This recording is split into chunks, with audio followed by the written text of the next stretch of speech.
राधे राधे। श्री हरिदास श्री कुंज बिहारी। कैसे हैं आप सभी लोग? आई होप कान्हा जी की कृपा से आप सभी लोग अच्छे होंगे और स्वस्थ होंगे। वैशाख स्नान मातम कथा अध्याय 2। वैशाख स्नान से 5 प्रेतों का उद्धार तथा पाप प्रशमन नामक स्तोत्र का वर्णन। अम्बरीश जी ने कहा कि हे मुनि, जिसके चिंतन मात्र से ही पाप राशि का लय हो जाता है, उस पाप प्रशमन नामक स्तोत्र को भी सुनना चाहता हूँ। आज धन्य हूँ, अनुग्रहित हूँ, आपने मुझे उस शुभ विधि का श्रवण कराया जिसके सुनने मात्र से ही पापों का क्षय हो जाता है। वैशाख मास में जो भगवान केशव के कल्याणमय नामों का कीर्तन किया जाता है, उसी को मैं संसार में सबसे बड़ा पुण्य, पवित्र, मनोरम और एकमात्र सकृत्र से ही सुलभ होने वाला शुभ कर्म मानता हूँ। अहो, जो लोग माधव मास में भगवान मधुसूदन नाम का स्मरण करते हैं, वह धन्य हैं। यदि आप उचित समझें तो मुझे पुनः से माधव मास की पवित्र कथा सुनाएं। सूत जी कहते हैं, राजाओं में श्रेष्ठ श्री हरि भक्त अम्बरीश जी का वचन सुनकर नारद मुनि को बड़ी प्रसन्नता हुई। यद्यपि वे वैशाख स्नान के लिए जाने को उत्कंठित थे, तो सत्संग में आनंद आने के कारण रुक गए और राजा से बोले। नारद जी ने कहा, हे महिपाल, मुझे ऐसा जान पड़ता है कि यदि दो व्यक्तियों में परस्पर भगवत कथा संबंधी सरस वार्तालाप छिड़ जाए तो वह अत्यंत विशुद्ध और अनंत करण को शुद्ध करने वाली होती है। आज तुम्हारे साथ जो माधव मास महात्म्य की चर्चा चल रही है, ये वैशाख स्नान की अपेक्षा अधिक पुण्य प्रदान करने वाली है, क्योंकि माधव मास के देवता भगवान श्री हरि विष्णु नारायण जी हैं।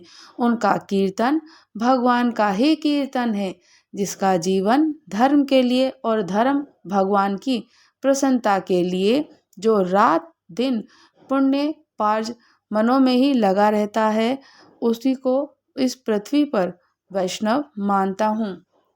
राजन, अब मैं वैशाख स्नान से होने वाले पुण्य फल का संक्षेप में वर्णन करता हूँ और विस्तार के साथ सारा वर्णन तो मेरे पिता ब्रह्मा जी भी नहीं कर सकते हैं। तो वैशाख में डुबकी लगाने मात्र से समस्त पाप छूट जाते हैं। पूर्व काल की बात है, कोई मुनीश्वर तीर्थ यात्रा के प्रसंग से सर्वत्र घूम रहे थे और उनका नाम था मुनि शर्मा। वे बड़े धर्मात्मा, सत्यवादी, पवित्र और सम दम तथा शांति धर्म से युक्त थे। वे प्रतिदिन पितरों का तर्पण कर श्राद्ध करते थे। उन्हें वेद और स्मृतियों का, विधानों का सम्यक ज्ञान भी था और उसी के साथ वो कार्य भी किया करते थे। और वो बहुत धर्मात्मा थे, सत्यवादी थे और इसी के साथ साथ भ्रमण करके कार्य किया करते थे। वैशाख में स्नान कर इसी प्रकार कार्य करते रहते और भ्रमण किया करते थे। और वो मधुर वाणी बोलते और भगवान का पूजन करते थे। वैष्णवों के संगर्भ में ही उनका समय व्यतीत होता और वे तीनों कालों के ज्ञाता, मुनि, दयालु, अत्यंत तेजस्वी, तत्वज्ञानी ब्राह्मण भक्त थे। वैशाख का महीना था। मुनि शर्मा स्नान के लिए नर्मदा किनारे जा रहे थे। उसी समय उन्होंने अपने सामने 5 पुरुषों को देखा जो भारी दुर्गति में फंसे हुए थे। वो अभी अभी एक दूसरे से मिले ही थे। उनके शरीर का रंग काला था और वो एक बरगद के पेड़ की छाया में बैठे थे और पापों के कारण उद्गिन होकर चारों ओर दृष्टिपात कर रहे थे। उन्हें देखकर द्विजेश्वर मुनि शर्मा बड़े विस्मय में पड़े और सोचने लगे कि इस भयानक वन में ये मनुष्य कहाँ से आए। इनकी चेष्टा बड़ी दयनीय है, किंतु इनका आकार बड़ा भयंकर दिखाई देता है। ये पाप भागी चोर तो नहीं है? हे विप्रवर, मुनि शर्मा की बुद्धि बड़ी स्थिर थी। वे ज्यों ही इस प्रकार के विचार करने लगे तो उसी समय उपयुक्त पांचों पुरुष उनके सामने आए और हाथ जोड़कर मुनि शर्मा से बोले कि उन पुरुषों ने कहा, हे विप्रवर, हमें आप कल्याणमय पुरुषोत्तम जान पड़ते हैं, तो हम दुखी जीव हैं, अपना दुख विचार कर आपको बताना चाहते हैं। हे द्विजेश्वर, हे द्विजराज, आप कृपया करके हमारे कष्ट की कथा सुने। हे देवेश, जिनके पाप प्रकट हो गए वो दीन दुखी प्राणियों के आधार आप जैसे संत महात्मा ही हैं। साधु पुरुष अपनी दृष्टि मात्र से ही पीड़ितों की पीड़ाएं हर लेते हैं। अब उनमें से एक ने सबका परिचय देना आरंभ किया। मैं पांचाल देश का क्षत्रिय हूँ। मेरा नाम नरवाहन है। मैंने मार्ग में मोहवश बाण के द्वारा ब्राह्मण की हत्या कर डाली। मुझे ब्रह्म हत्या का पाप हो गया, इसलिए शिखा सूत्र और तिलक से रहित होकर इस पृथ्वी पर घूमता हूँ और सबसे कहता फिरता हूँ कि मैं ब्रह्म हत्यारा हूँ, मैं ब्राह्मण हत्यारा हूँ। मुझे महापापी ब्रह्मघाती को आपकी कृपा भिक्षा दें। इस दशा में पड़े पड़े मुझे 1 वर्ष बीत गया। मैं पाप से जल रहा हूँ। मेरा चित्त शोक से व्याकुल है तथा ये जो सामने दिखाई देते हैं इनका नाम चंद्र शर्मा है। ये जाति के ब्राह्मण हैं। इन्होंने मोह से मिलन होकर गुरु का वध किया। मगध देश के निवासी हैं। इनके स्वजनों ने इनका परित्याग कर दिया। ये भी घूमते घामते देवात यहाँ आ पहुँचे हैं। इनके भी ना शिखा है और ना सूत्र है, तो इनको ब्राह्मण का कोई भी चिन्ह इनके शरीर में नहीं रह गया है। इनके सिवा जो ये तीसरे व्यक्ति हैं इनका नाम देव शर्मा है। हे स्वामी, ये बड़े कष्ट में हैं। ये भी जाति के ब्राह्मण हैं, किंतु मोहवश में वैश्या की आसक्ति में फंसकर शराबी हो गए थे। इन्होंने भी पूछने पर अपना सारा हाल सच सच कह सुनाया। अपने प्रथम पापचार को याद करके इनके हृदय में बड़ा संताप हुआ और ये सदा मन संताप से पीड़ित रहते थे। इनको इनकी स्त्री ने, बंधु ने, बांधवों ने और सभी गांव वालों ने वहां से निकाल दिया। ये अपने उसी पाप के साथ भ्रमण करते हुए यहाँ आए हैं और ये चौथे महाशय जाति के वैश्य हैं। इनका नाम विदुर है। ये गुरु पत्नी के साथ समागम में करने वाले और रहने वाले। इनकी माता मिथिला में जाकर वैश्या हो गई थी। इन्होंने मोहवश 3 महीनों तक उसी का उपभोग किया, परंतु जब असली बात का पता लगा तो बहुत दुखी होकर पृथ्वी पर विचरते हुए ये भी यहाँ आ पहुँचे हैं। हमसे ये जो 5वें दिखाई दे रहे हैं ये भी वैश्य ही हैं। इनका नाम नंद है। ये पापियों का संसर्ग करने वाले महापापी हैं। इन्होंने प्रतिदिन धन के लालच में पड़कर बहुत चोरी की। पातकों से आक्रांत हो जाने पर इन्हें स्वजनों ने त्याग कर तब से ये स्वयं ही खिन्न होकर देवात यहाँ आ गए हैं और इस प्रकार हम पांचों महापापी एक स्थान पर जुट गए हैं। हम सब के सब दुखों से घिरे हुए हैं। अनेकों तीर्थों में घूम आए, नगर में घूम आए, हमारा घोर पातक नहीं मिटा। जैसे कि तेज से उद्धित देखकर हम लोगों का मन प्रसन्न हो गया और आप जैसे साधु पुरुष के पुण्यमय दर्शन से हमारे पातकों के अनंत होने की सूचना मिली। तो हे स्वामी, कोई ऐसा उपाय बताइए जिससे हम लोगों के पापों का नाश हो जाए। हे प्रभु, आप वेदार्थ के ज्ञाता हैं और परम दयालु जान पड़ते हैं। आपसे वेदों के ज्ञाता को सुना है हमने, आपसे हमें अपने उद्धार की बड़ी आशा है। हे मुनि शर्मा, कहाँ तुम लोगों ने अज्ञानवश पाप किया, किंतु इसके लिए तुम्हारा हृदय अनुताप कर रहा है। तुम सब के सब सत्य बोल रहे हो, इस कारण तुम्हारे ऊपर अनुग्रह करना मेरा कर्तव्य है। मैं अपनी भुजा ऊपर उठाकर कहता हूँ, मेरी सत्य बातें सुनो। पूर्व काल में जब मुनियों का समुदाय एकत्रित हुआ था, उस समय मैंने महर्षि अंगिरा के मुख से जो कुछ भी सुना था और वह वेद शास्त्रों में भी देखा, वह सबके लिए विश्वास करने योग्य है। मेरी आराधना से संतुष्ट हुए स्वयं भगवान विष्णु जी ने भी पहले ही ऐसे ही बात बताई थी।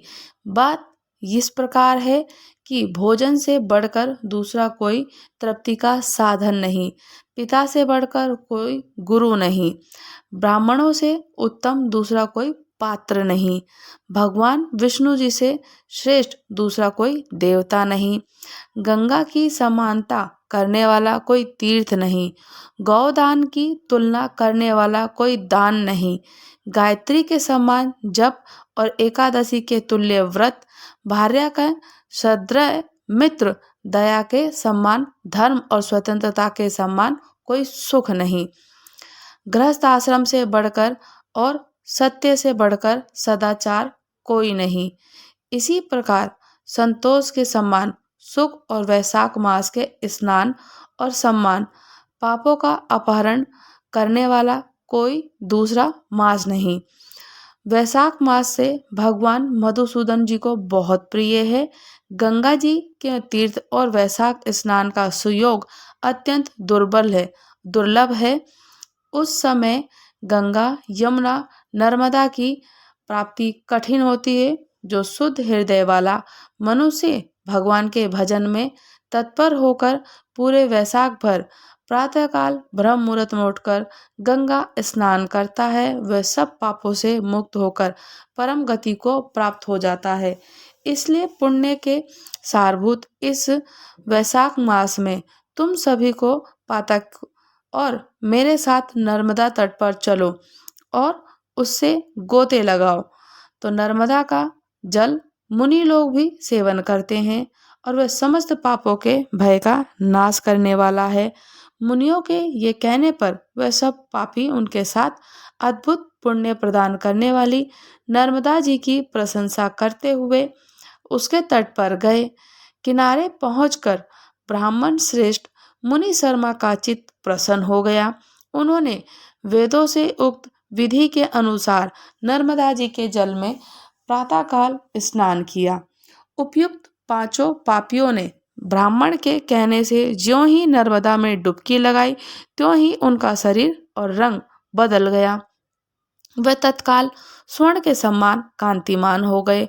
फिर मुनि शर्मा ने सब लोगों के सामने उन्हें पाप प्रशमन नामक स्तोत्र का पाठ सुनाया। और अब तुम पाप प्रशमन नामक स्तोत्र सुनो। इसका भक्तिपूर्वक श्रवण करने से मनुष्य पाप राशि से मुक्त हो जाता है। इसके चिंतन मात्र से बहुतेरे पापी शुद्ध हो चुके हैं। इसके सिवा भी बहुत से मनुष्य इस स्रोत का सहारा लेकर अज्ञान जनित पाप से मुक्त हो गए। जब मनुष्य का चित्त पराय स्त्री, पराय धन, जीव हिंसा आदि की ओर जाए तो इस प्रायश्चित रूपा स्तुति का शरण लेनी चाहिए। संपूर्ण विश्व में व्यापक भगवान श्री विष्णु जी को सर्वदा नमस्कार है। विष्णु लोक को बारंबार प्रणाम है। मैं अपने चित्त में विराजमान श्री हरि विष्णु जी को नमस्कार करता हूँ। अपने अहंकार में व्यापक श्री हरि जी को नमस्कार और मस्तक झुकाता हूँ। श्री विष्णु जी की चित्त में विराजमान ईश्वर मन में इंद्रियों के शासक, अव्यक्त अनंत, अपराजित, सबके द्वारा सत्वन करने और आदि अंत से रहित ऐसे श्री हरि जी को मैं नित्य निरंतर प्रणाम करता हूँ। जो विष्णु मेरे चित्त में विराजमान है, जो विष्णु मेरी बुद्धि में स्थित हैं, जो विष्णु मेरे अहंकार में व्याप्त हैं, जो विष्णु सदा मेरे स्वरूप से स्थित हैं, वो ही कर्ता होकर सब कुछ करते हैं। और उन भगवान विष्णु जी का चिंतन करने पर चराचर प्राणियों का सारा पाप नष्ट हो जाता है। जो ध्यान करने और स्वप्न में दिख जाने पर भी पापियों के पाप हर लेते हैं। चरणों में पड़े हुए शरणागत भक्त जिन्हें अत्यंत प्रिय हैं और वे वामन रूपधारी भगवान श्री हरि विष्णु जी को मैं नमस्कार करता हूँ।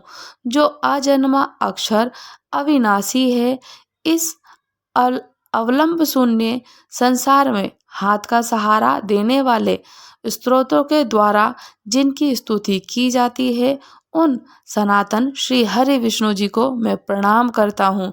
हे ईश्वर, हे व्यापक परमात्मन, हे अधोचज, हे इंद्रियों का शासन करने वाले अंतर्यामी ऋषिकेश, मैं आपको बारंबार नमस्कार करता हूँ। हे नरसिंह, हे अनंत, हे गोविंद, हे भूतवान, हे केशव, हे जनार्दन, मेरे दुर्वचन, दुष्कर्म और दुष्चिंतन शीघ्र नष्ट कर दीजिए। महाबाहो, मेरी प्रार्थना सुनिए। आप चित्त के वश में होकर मैंने जो कुछ बुरा चिंतन किया हो उसको शांत कर दीजिए।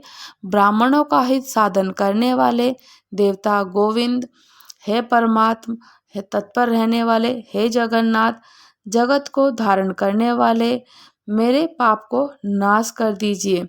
मैंने पूर्वाह, श्यामा और मध्यम रात्रि के समय शरीर, मन, वाणी के द्वारा जानकर या अनजाने में कुछ भी पाप किया हो, वह सब ऋषिकेश, हे पुंडरीकाक्ष, हे माधव, इन तीनों नामों को उच्चारण से नष्ट हो जाएं। हे ऋषिकेश, आपके नाम के उच्चारण से मेरा शरीर पाप नष्ट हो जाए।